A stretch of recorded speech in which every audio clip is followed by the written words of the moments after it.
ফেনীর নুসরাতের শেষ চাঞ্চল্যকর ঘটনা তো আমাদের সবারই মনে আছে, তাই না? কিন্তু এখন যা শুনছি তাতে মনে হচ্ছে পর্দার আড়ালে বিশাল কোনো নোংরা খেলা চলেছে। সাংবাদিক ইলিয়াস হোসেন সরাসরি দাবি করেছেন নুসরাতের ওই পুরো ঘটনা নাকি আসলে একটা আত্মহত্যার নাটক ছিল।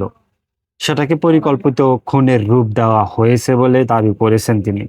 তিনি আঙ্গুল তুলেছেন পিবিআই এর সাবেক প্রধান বনজ কুমার, ব্যারিস্টার সুমন আর তৎকালীন ওসি শাহ আলমের দিকে। অভিযোগটা বেশ ভয়ঙ্কর বলা হচ্ছে।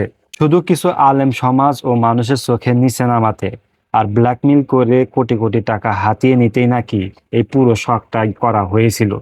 একবার ভাবুন তো, গত 60টা বছর ধরে একদল মানুষ খুনের দায় মাথায় নিয়ে কন্ডেম সেলে অমানবিক কষ্ট করেছে। এমনকি নুসরাতের পরিবারের বিরুদ্ধেও এখন মারাত্মক সব কথা উঠে আসছে। অভিযোগ উঠেছে যে তারা নাকি মেয়ের লাশ নিয়ে রাজনীতি করছে এবং রীতিমতো ব্যবসা করছে এবং মানুষের থেকে মামলার ভয় দেখিয়ে লাখ লাখ টাকা কামিয়েছে। সম্প্রতি আদালত থেকে 10 জন খালাস পেলেও প্রশ্ন উঠেছে, বাকি যারা এখনো ভিতরে আছে তাদের ভবিষ্যৎ কি? আর যারা এই সাজানো গল্পের পিছনে আসল কারিগর, তাদের কি বিচার হবে না? পুরো সিস্টেমটা, পুরো বিষয়টাকে আপনি কি হিসেবে দেখছেন? আপনার কি মনে হয় নুসরাত মামলাটা আসলে কি বিশাল চক্রান্ত ছিল?